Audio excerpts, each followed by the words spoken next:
Bom, para tentar conter tudo isso, restrições das atividades não essenciais a partir das 5 horas da tarde de hoje, sexta-feira, até as 5 horas da manhã de segunda-feira, dia 1º de março. É mais uma tentativa de conter o avanço do coronavírus. A medida foi anunciada ontem pelo governador do estado, Rui Costa, e pelo prefeito aqui de Salvador, Bruno Reis. O decreto já foi publicado. Então a gente vai conversar agora, ao vivo, com o governador da Bahia, Rui Costa. Ele vai aparecer aqui. Já está na tela. Isso. Oi, governador, bom dia. Obrigada pela presença aqui no Jornal da Manhã. Bom dia, bem-vindo. Bom dia, é um prazer estar aqui com vocês. Governador, queria começar essa nossa entrevista repercutindo o dado mais alarmante: 100 mortes registradas na Bahia nas últimas 24 horas e mortes de pessoas mais jovens, 30 anos, 50 anos. E aqui eu me recordo que lá atrás, no pico da primeira onda, por volta de julho, foram 80 mortes, o máximo que nós chegamos, e naquela ocasião, pessoas com mais de 60 anos. Ou seja, o quadro não só mudou, como se agravou. Não é isso? Bom dia. Bom dia, exatamente. Infelizmente, o quadro se agravou muito. Só ressalvando, embora o número por si só já tenha uma gravidade enorme dos 100 óbitos, não foram óbitos ocorridos no dia de ontem ainda. São óbitos relatados no dia de ontem. Desde o início da pandemia, infelizmente, nós temos um delay, um atraso entre o óbito e o comunicado oficial e a formalização desse óbito para as estatísticas. Isso não é bom, isso termina criando um atraso no diagnóstico, e nós estamos fazendo um apelo, e aqui eu quero aproveitar a audiência da TV Bahia para fazer um apelo a todos os envolvidos no Estado, as equipes municipais, as equipes estaduais, a todo mundo que contribui para a agilidade dessa notificação. Quanto mais rápido a gente conseguir fechar os casos, notificar, maior será o acerto das medidas. Quando a gente tem muito delay entre o que está acontecendo realmente em cada cidade, em cada posto de saúde, em cada UPA, para isso vir para as estatísticas, a tomada de decisão termina eventualmente também tendo o mesmo delay. Mas a situação de fato é grave, são 100 óbitos relatados no dia de ontem, é o maior desde o mês de julho. Em nenhum momento da pandemia nós tivemos isso. E o que nos assusta, eu quero deixar claro isso para a população, eu quero que você que está em casa observe. Em julho do ano passado, para chegar a 80 óbitos, nós tínhamos 30 mil casos. 30 mil casos. Dessa vez, nós estamos com 19 mil casos ativos e já estamos alcançando o maior número de 100 óbitos relatados e uma pressão enorme nas UPAs, nas unidades de emergência. Então, você regula 100 pacientes, 200 pacientes, chegam mais 100, chegam mais 200. Ontem, chegamos a ter 195 pacientes aguardando leito de UTI. Então, a situação é muito grave. Se essas medidas estão sendo tomadas, eu quero que você compreenda, em cada canto da Bahia, é porque nós estamos numa situação muito crítica. Sei que as medidas são duras, são restritivas, mas nós haveremos de superar isso com fé em Deus. Agora, às 9 horas, Ricardo, nós temos uma reunião com o Fundo Soberano Russo da vacina Sputnik. Ontem fizemos uma reunião com o laboratório Pfizer e nós estamos buscando aqui alternativas para conseguir algum lote novo de vacina, porque isso sim vai reduzir o internamento. Vacinar, vacinar e vacinar.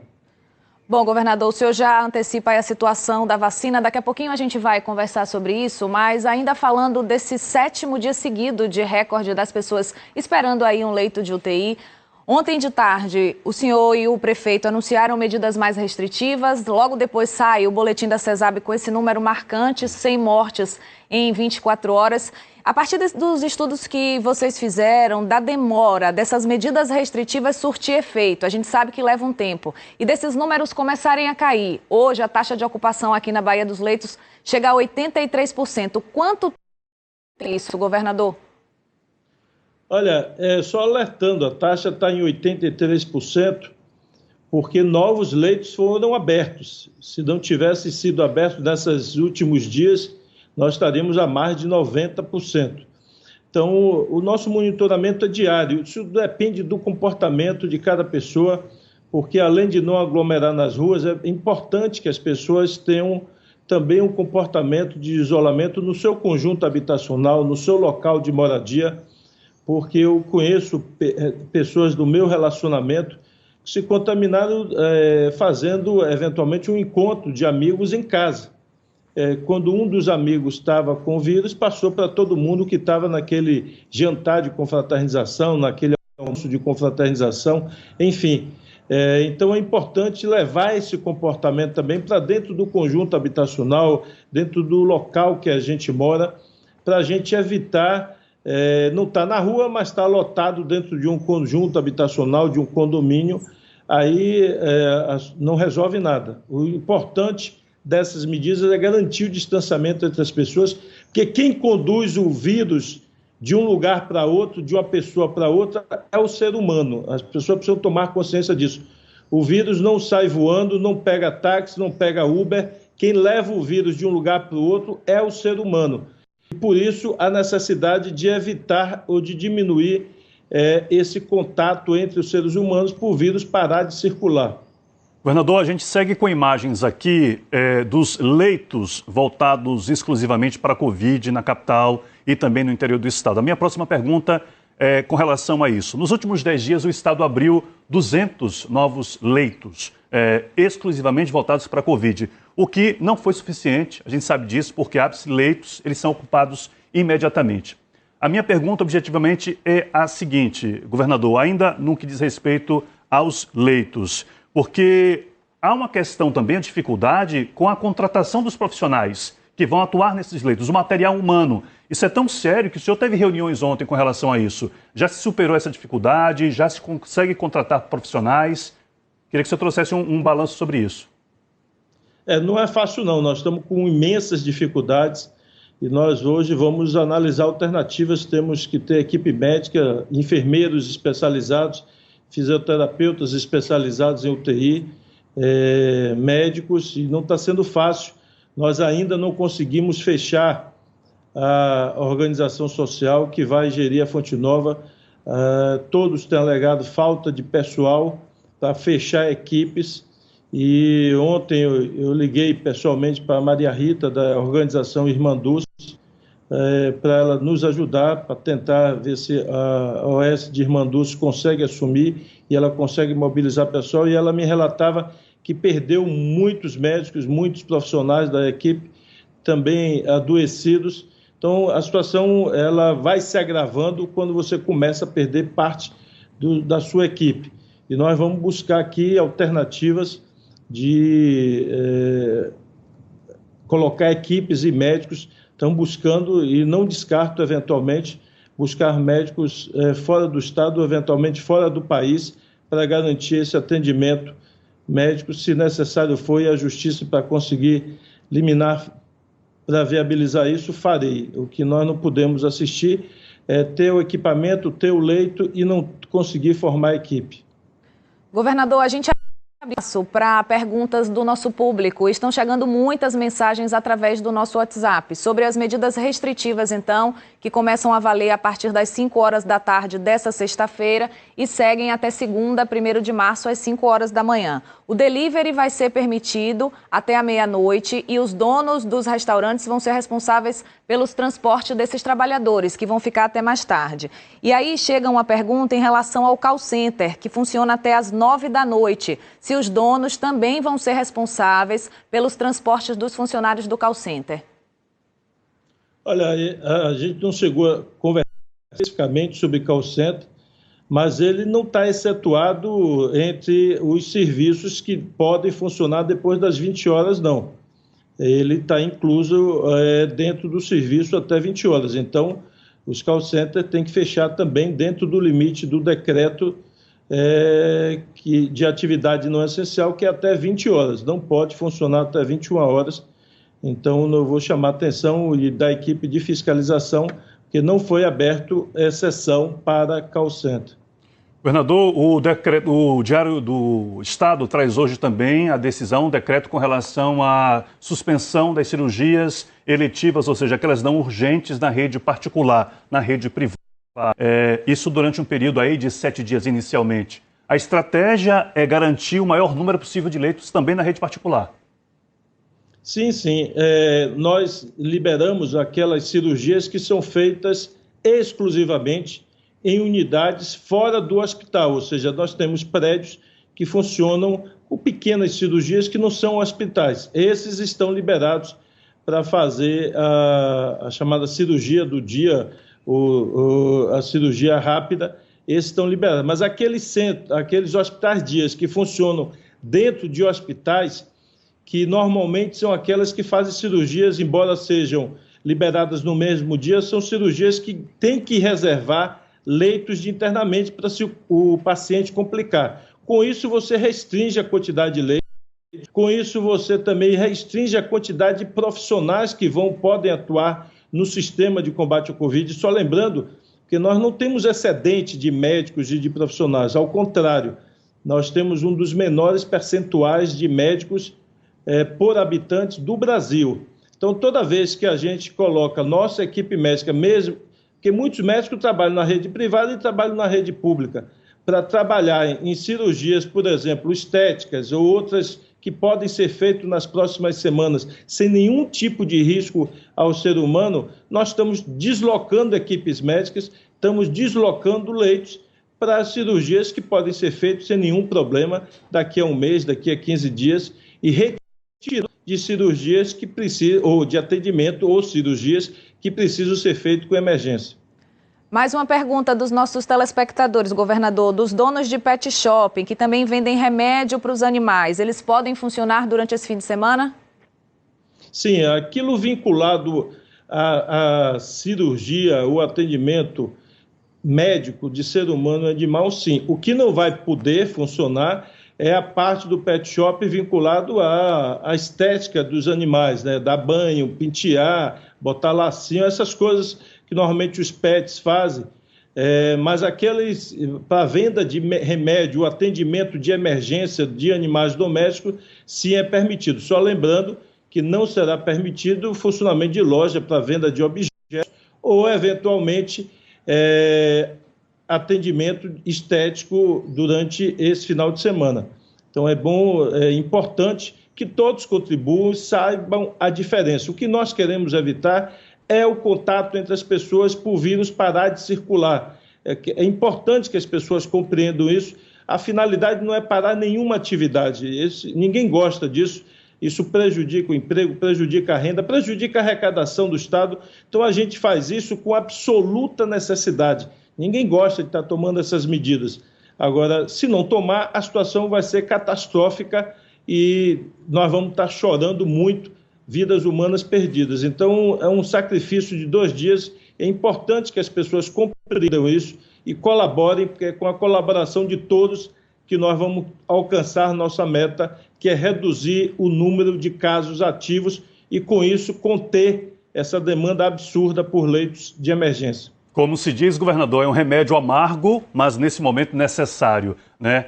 Toda vez que o governador vem aqui, a gente recebe muitas perguntas e não é diferente hoje. Ainda com relação à contratação dos médicos e profissionais, sobre a qual eu me referi agora há pouco com o senhor, chega aqui uma pergunta também com relação ao acionamento do programa Mais Médico.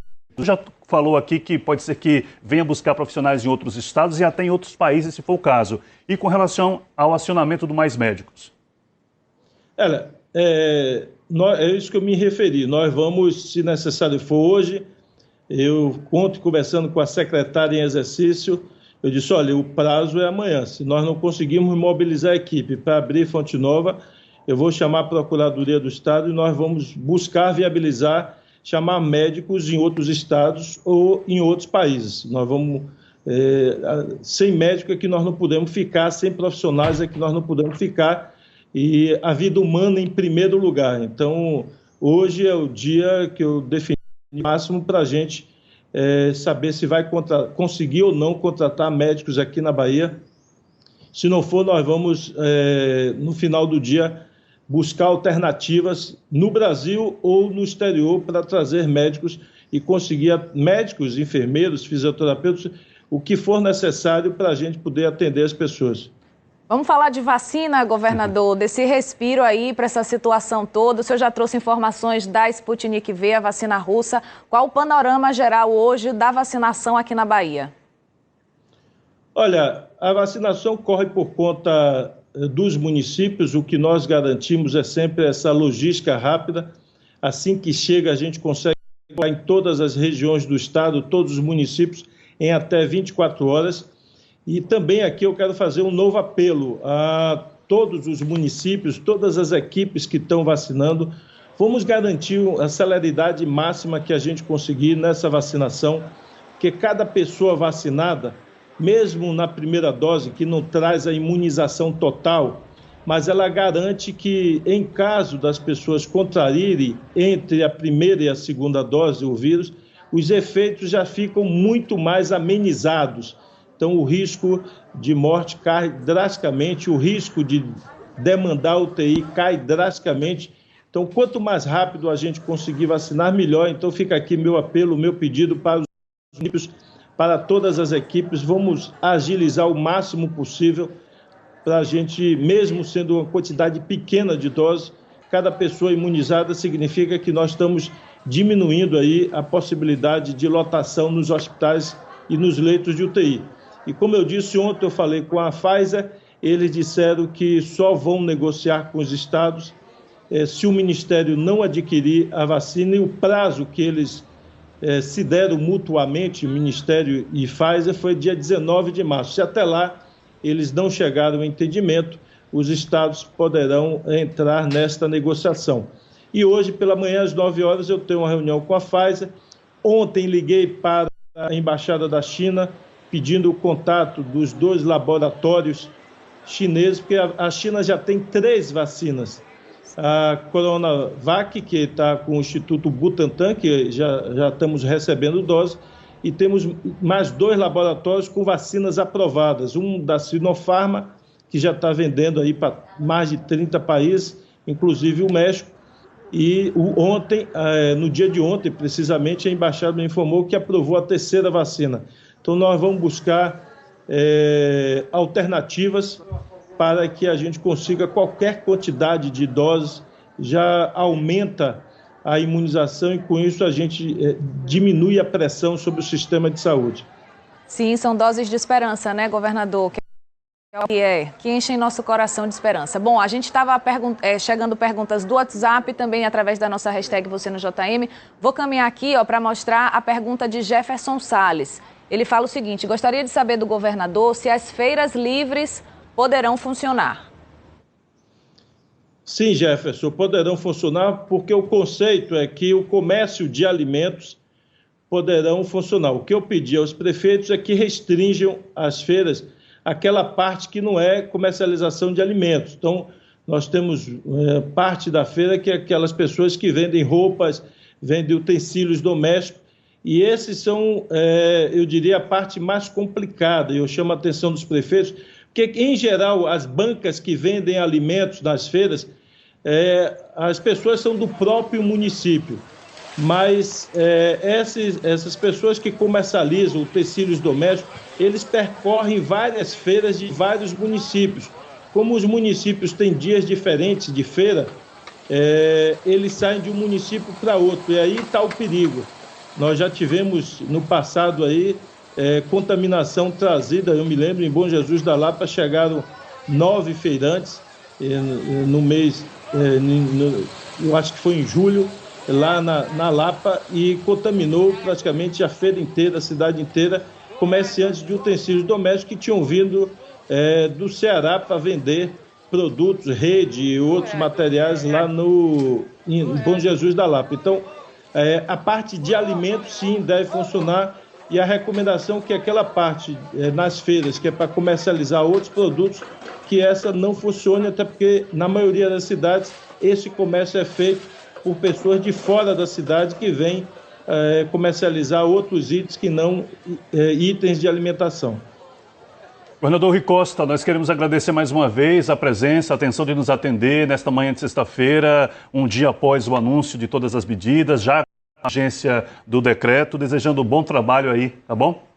Bom dia. Eu quero agradecer e, mais uma vez, fazer um apelo aqui através da TV Bahia, agradecer primeiro a vocês, os profissionais de imprensa, que têm ajudado muito, e quero fazer um apelo à população, vamos contribuir esse final de semana. Muita gente, as opiniões se dividem, viu? Tem gente que são poucos dias, os outros não deve fechar. Apesar das opiniões se dividirem, vamos contribuir para que, mesmo sendo um período curto de 48 horas, a gente consiga frear o crescimento do vírus, frear essa absurda busca por leitos, e eu espero que a gente tenha boas notícias aí nesses dias, a busca de vacinas, para a gente diminuir a pressão sobre o sistema de saúde. Que Deus nos abençoe e muito obrigado. Obrigada também, governador. Bom dia, bom trabalho aí.